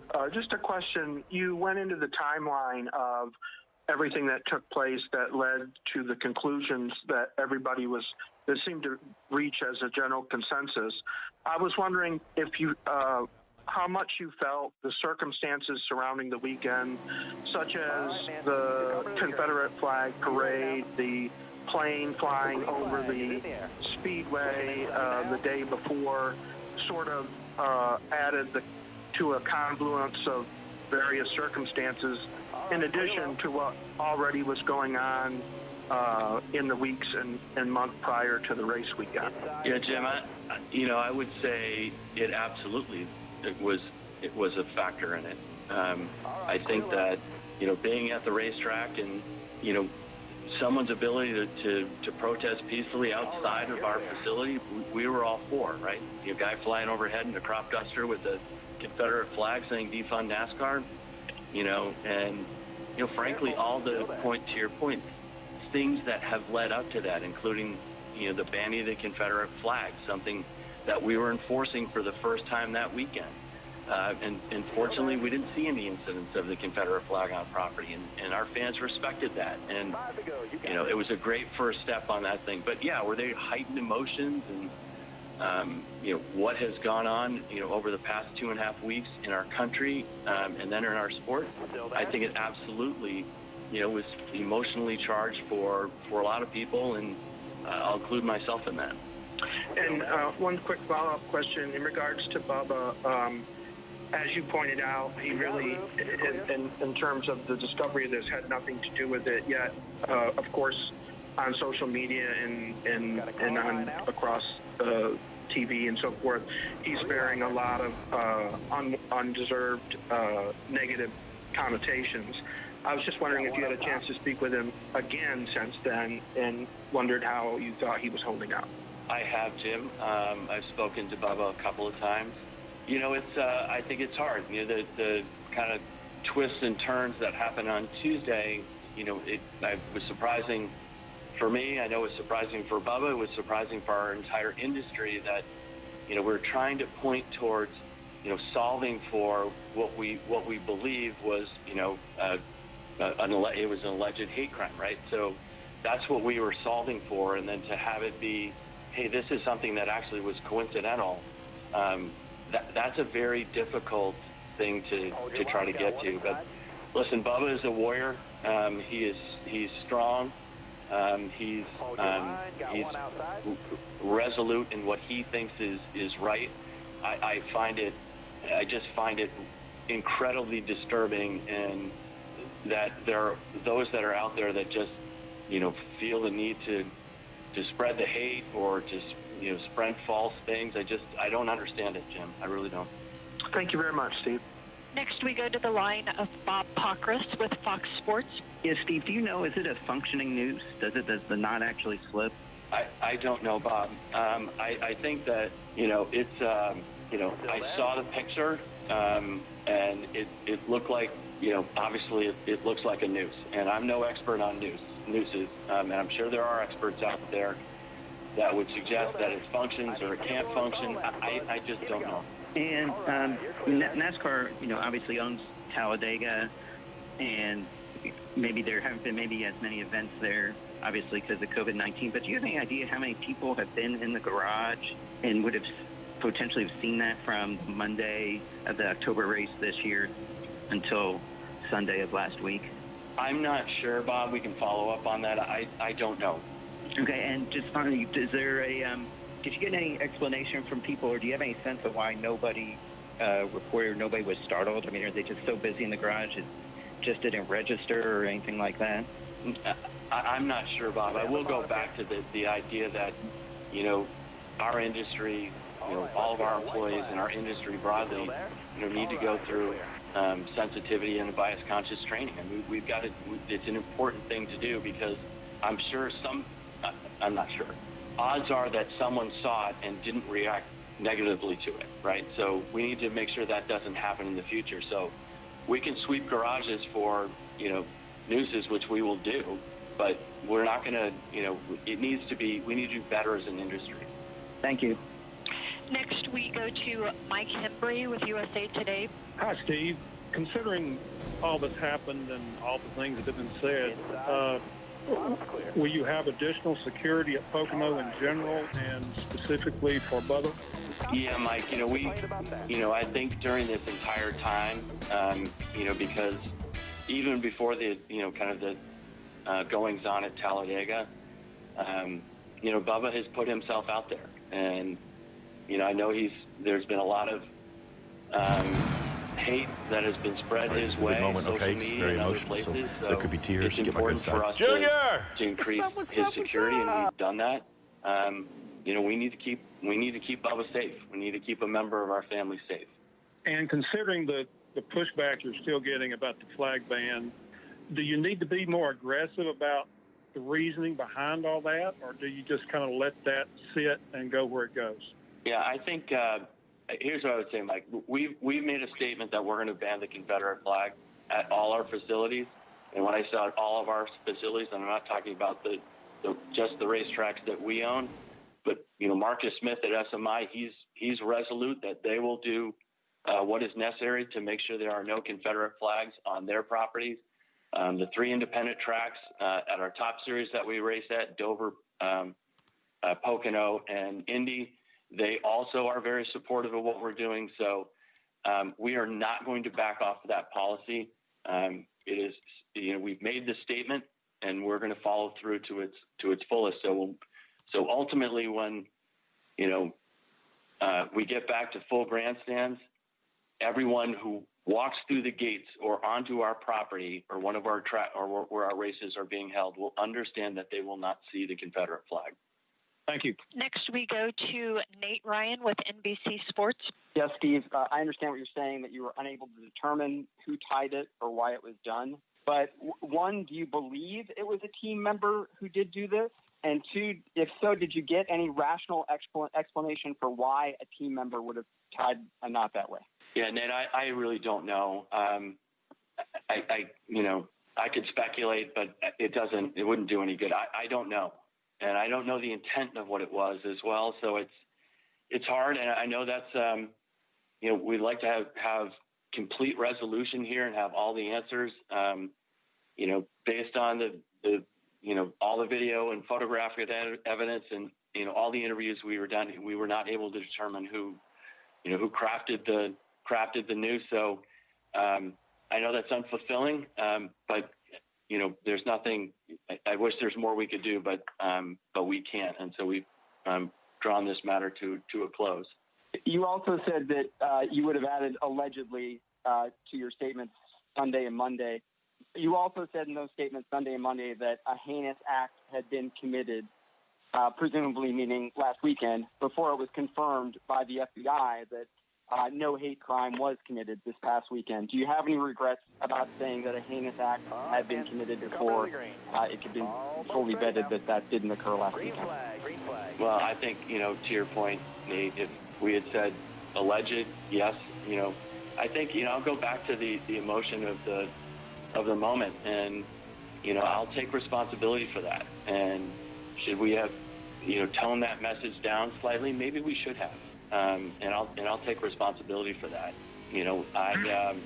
I think it's I stand by the actions that we took, and I think they were the right ones. And as I said before, given the evidence that we had, we would do the same thing. We would investigate it the same way.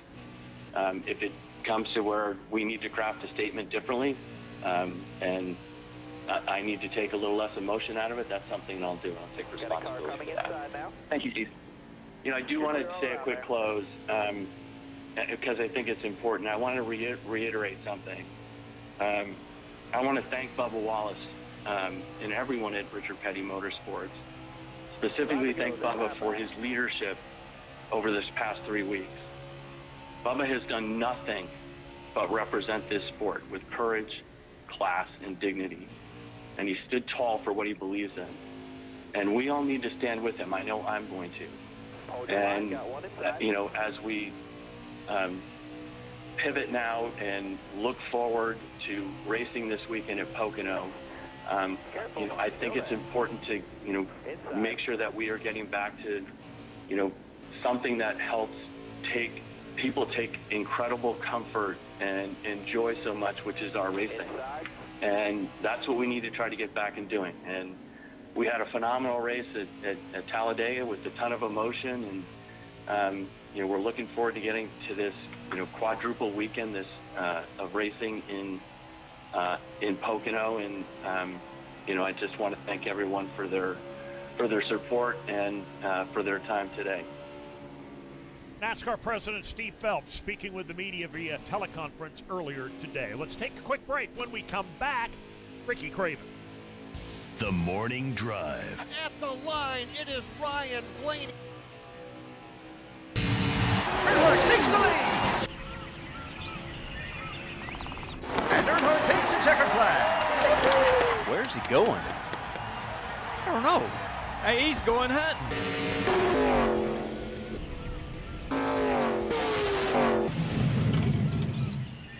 Man, I thought you'd never get here. You got your camo? I never go anywhere without my real tree. Man, what took you so long? I had to drive 500 miles to get here. Join my alliance and prepare for victory.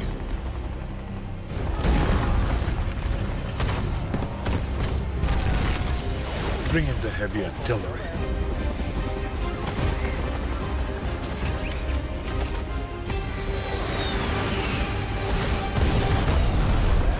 Now that's how you strike. Mobile Strike. Download and play now. Free from the Gordon is way behind. Stick a fork in Jeff. He's done. What is he thinking? Holy balloon! Ooh, that's gotta hurt. What could possess a man to drive like that? Oh. Gotcha. He's making his move backward. Gordon wins. We gotta get him a cup holder. Pepsi, Generation Next.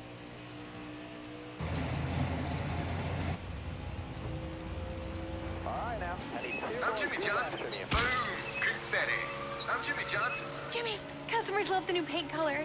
It's your beard. Oh, wow. And living legend, Jimmy Johnson is on aisle 8. Dawn, this is all great. Maybe a little much. Say hi up here. I think we're playing it pretty cool here.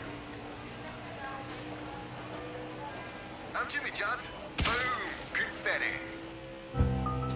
Known for its perfect storm of tiny bubbles, it has long been called the champagne of beers. If you've got the time, welcome to the High Life. We've got the beer, Miller Beer. I'm Sterling Marley. There's nothing better than great fans who cheer me on in the 40 car. While watching the race, many of our fans like to enjoy a cold beer. And that's okay if you're 21. But if you choose to drink, please do so responsibly. Avoid drinking to excess and never drive drunk. Traffic deaths involving alcohol have fallen dramatically in the last 20 years. So let's all do our part by drinking responsibly. This message is brought to you by the National Beer Wholesalers Association and this station. Hey, man, you cut me off back there. What you gonna do about it?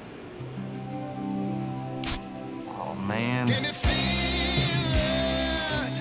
The taste of Coca-Cola. When the race All right, fine.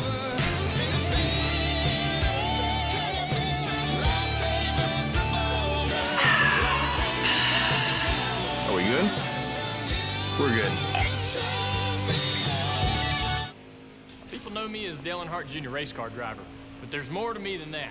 In my office, they call me boss man. Scout the talent, close the deals, do it all with a firm handshake. Gentlemen, that's incredible. To others, I'm water cooler Dale. Steve still hasn't accepted my friend request. He has really high standards. And he doesn't check it that. There are I'm no friends with faces. everyone but him in the office. It's so Steve. About it. Don't worry about Are it. you guys friends with him? Oh, no, we're friends with him. I'm friends with him. Mm-hmm.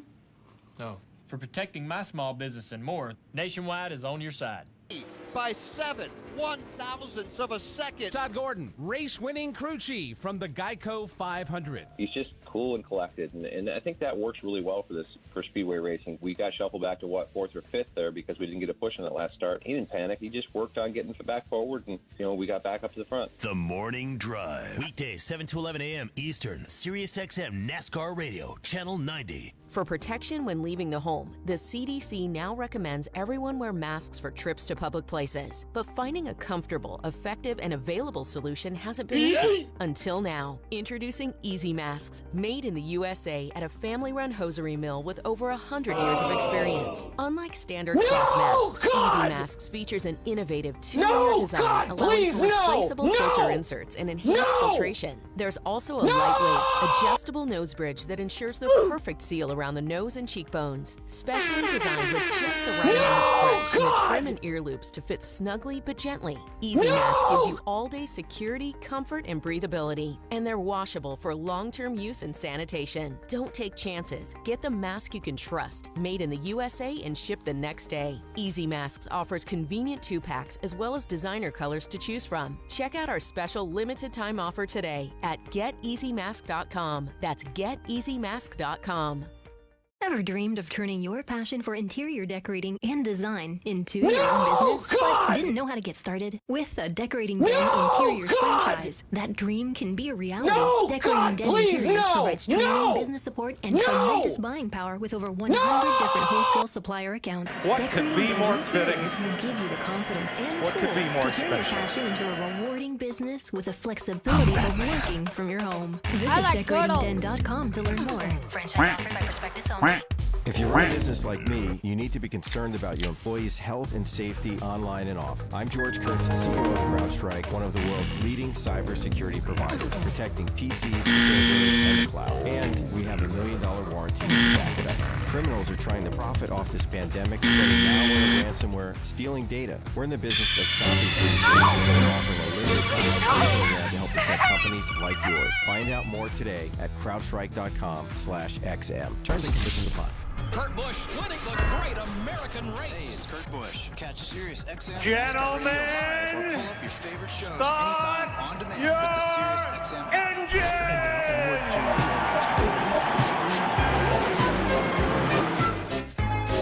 Boogity, boogity, boogity.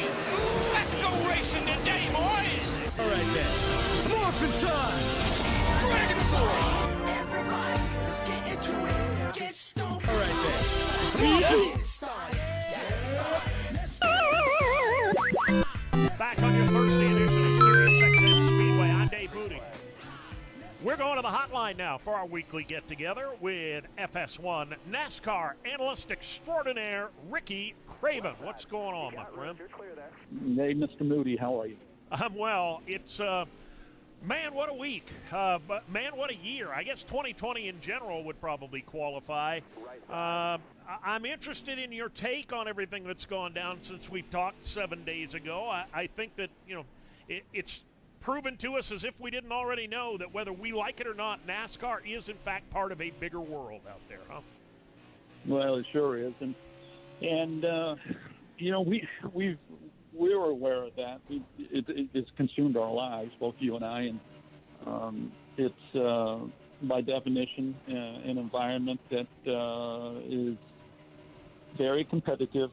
And when you think of the word competitive or competitor, there's an element of selfishness to it. But there have been moments in the timeline of NASCAR where we've seen the entire sport, the entire industry come together. And it is the complete opposite of selfish. It's united and their solidarity. We saw it with Dale Earnhardt. We saw it when he won the Daytona 500. We saw it when he lost his life. And then what we saw on Monday, I think, was just part of the evolution of our sport becoming a better place. But I do have to say that Monday was very, very uncomfortable. The news Monday morning was very awkward because we do know nearly everyone in the industry, and you think to yourself, wow, I just can't imagine this. And I guess that's the good news, right? That all of those horrible things, thinking, is there someone in our community, is there someone in our garage that's capable of doing such a thing? The good news that comes out of this is that ultimately the answer to that question was no. Exactly, and at first I didn't understand the FBI being involved, and only because it was moving at the speed of light, right? Like it's like the news put you back on your heels, then the FBI is involved.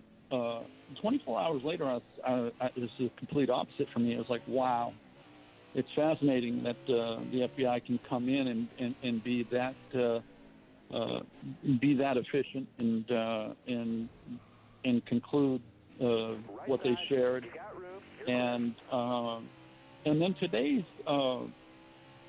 press conference with Eric Nyquist and Steve Phelps was, I thought, was a very, very important, a critical part of closing out, at least for this week, just closing out what had taken place and allowing us to shift our focus toward Pocono, which is going to be very, very entertaining, because a picture paints 1,000 words, right? That expression, and sharing that picture, you say, if I had been just a couple more turns, two to go, in that situation, I would have had a similar response. It was an appalling response. I don't think that anybody involved in this should be too hard on themselves. And at the same time, I think that everybody with interest in NASCAR needs to clearly understand that there's no wiggle room on any of this, and we need to be a better place. And that's not just today or tomorrow. That's just all the way through going forward. You've always been really good at seeing the forest rather than just the trees. You've had an ability over the years to see the big picture. There are those out there that say NASCAR shouldn't be involved in any of this. Sports are escapism. We don't want black and white. We don't want race. We don't want racism. We don't want any of that stuff, politics involved in our sport. They should just race and stay out of all this societal stuff. Is that in your view accurate? And if so, how in the world do we do it? Well, it's not accurate. No, it's not accurate because what we're discussing really has nothing to do with sports. And even though we're several decades behind, if you think about all of what's been documented with Jackie Robinson in baseball, a long, long time ago, that whole process and how uncomfortable and frustrating it was. You say, we're certainly, if we hadn't learned from baseball, then shame on us. And obviously we have. But, the situation or the circumstance Monday is an example of where we're not perfect, right? And it's difficult to ever be perfect, but it doesn't mean we shouldn't strive to be perfect. You made an interesting statement there when you mentioned Jackie Robinson. Obviously, Bubba Wallace is not the first African-American driver in our sport. Wendell Scott, Bill Lester, Willie T. Ribbs all came before. There were others to lesser degrees as well. But in terms of really changing the game, are we going to look back on this 50 years from now and consider Bubba Wallace to be NASCAR's Jackie Robinson? Well, I think it's the reason that I shared that is you're right, that Wendell Scott would have been more along the lines of the first inning. But where are we, really? Like, where are we when you consider that only one black driver has won in NASCAR's highest level? So I think that there is a parallel to some degree, because I said it last night on Race Hub that we all need to walk a mile in Bubba Wallace's shoes. And I wished I could have known Wendell Scott better and walked a mile in his shoes. It's a perspective that we have to grab hold of, and we have to retain it, and an element of our history that we have to consume and understand. So Bubba Wallace being the driver of one of the most iconic cars in the history of our sport, the number 43 for Richard Petty, and being very relevant, and being in an era of social media, which is exponentially more vicious in terms of opinion and circulation than tomorrow's daily news, right? I mean, it's instantaneous, and it's overwhelming, and it has tremendous energy behind it. So I truly do see the weight of the world on Bubba Wallace. I wasn't. Some of his interviews in the last 24 hours had me feeling uncomfortable, because I don't want him to be defending himself constantly. Right. I don't want him to be angry.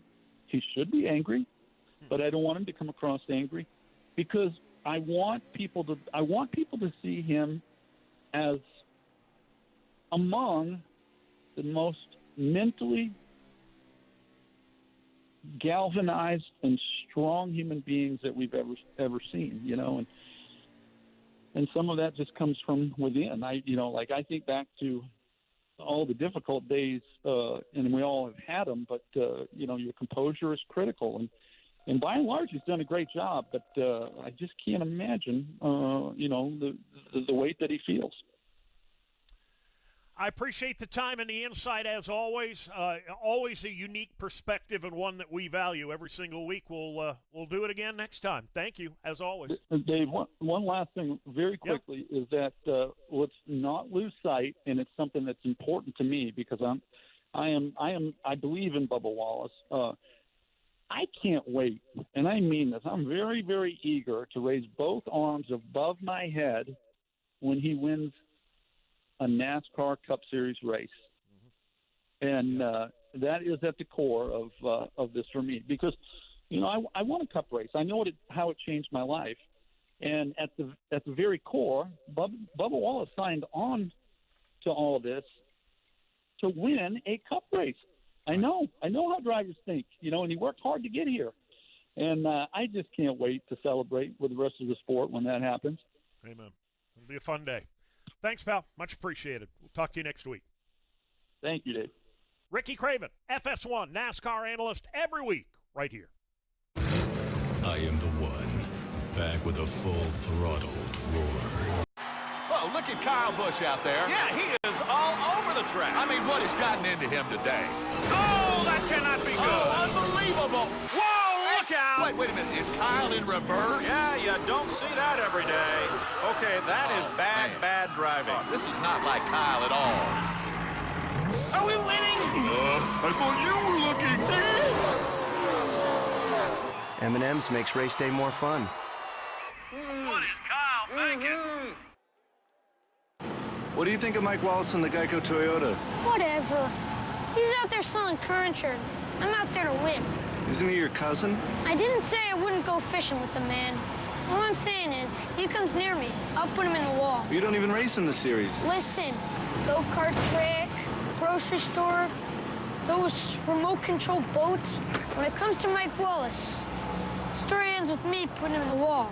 Geico. 15 minutes could save you 15% or more on car insurance.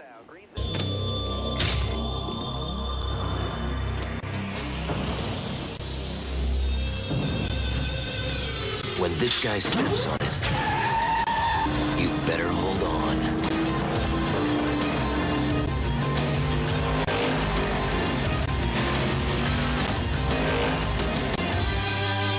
Looks like Rusty's back in town. The Miller Genuine Draft Rusty Wallace stock car. It's tearing up tracks everywhere. Chase Elliott, tearing up the track in the Napa 9 car. It's hard to believe you're only 18. You guys even remember what it was like when you were 18? Meh. Really? No, not at all. I do. I was awesome. Whether you're a rookie, veteran, or a legend, conquer the job with Napa Know-How. You know, Kenny, thanks to you and Stocker 2, the world's strongest fat burner, I've made some great new friends in racing. Last night, Jeff Hammond took me to a movie. The NASCAR Ride-Along program puts you in the action. Uh-oh. Watch out for this guy. I see. Now, I wouldn't have done it that way, but you got by with it. Dad, what gear are you in anyway? Hey, if you think you can do any better, come on up here and drive. Hey, get in the back seat. Sit down. Put that seatbelt on. NASCAR on ESPN. Bush. As crisp and cold as a mountain stream. It has the same great taste it's always had. Even the same sound. Bush.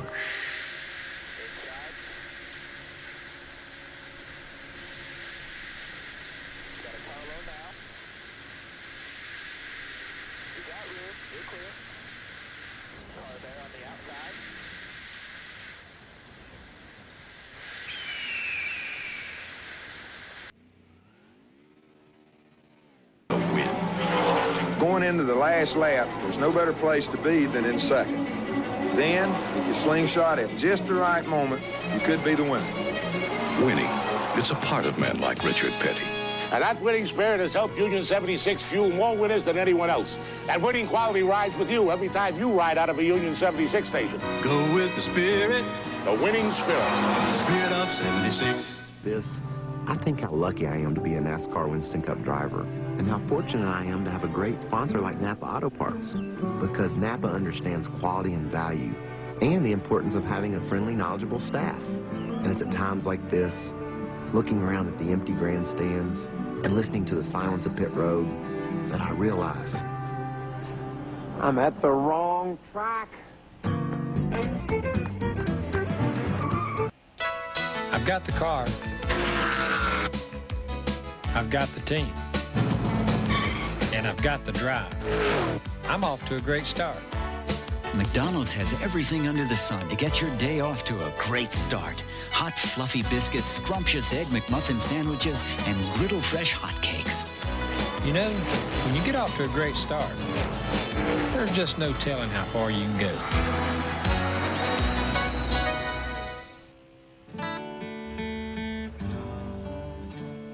So you're up at dawn, kid, look alive. You've been saving for a big man cave. Good luck with that, Dave. You made the most of your retirement plan, so you better learn to drive that RV, man. So many things you're doing in your life. Nationwide is on your side. I am the intersection of chaos, karma, love, legacy, family, and flag.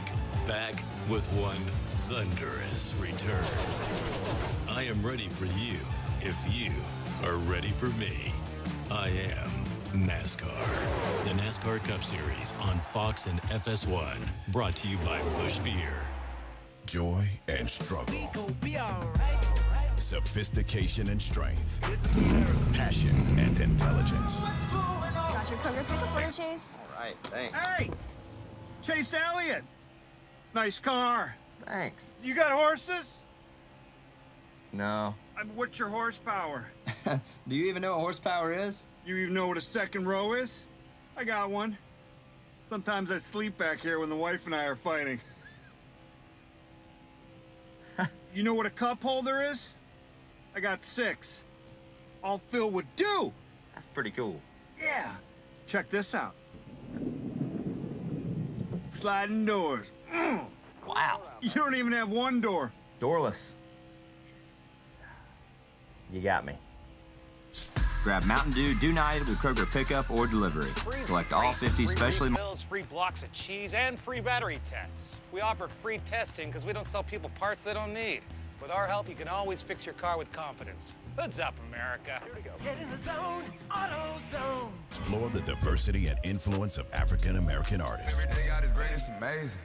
The Black Music Month Daily Spotlight with features from SiriusXM's channels and archives. Sweet pretty baby, won't you be my lady? Find it on the SiriusXM app and keep coming back every day in June for a new listening experience.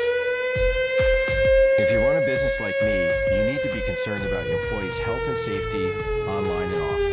I'm George Kurtz, CEO of CrowdStrike, one of the world's leading cybersecurity providers, protecting PCs, servers, and the cloud. And we have $1 million warranty to back it up. Criminals are trying to profit off this pandemic, spreading malware, ransomware, and stealing data. With so many people working from home, using cloud applications and mobile devices, the risk is even higher. No! At CrowdStrike, we're trying to create a world where cybercrime doesn't pay.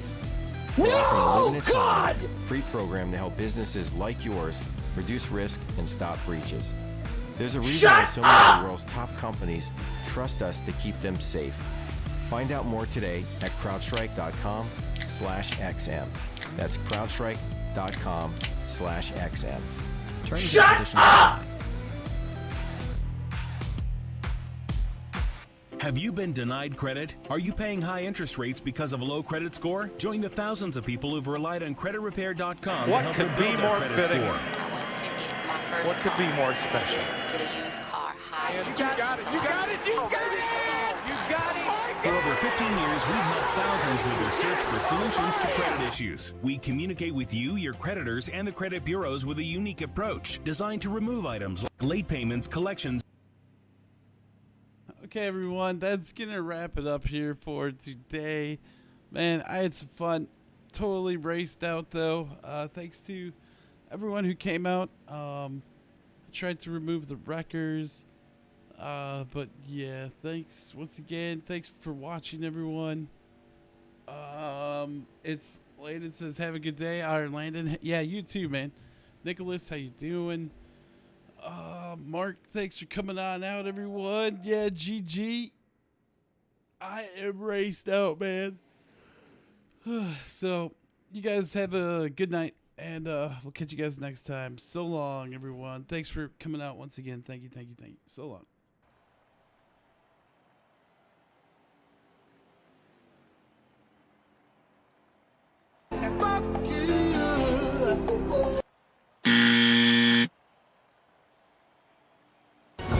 Shit! Language. Bet your ass. Steve, you said a bad language word. Did you tell everyone about that?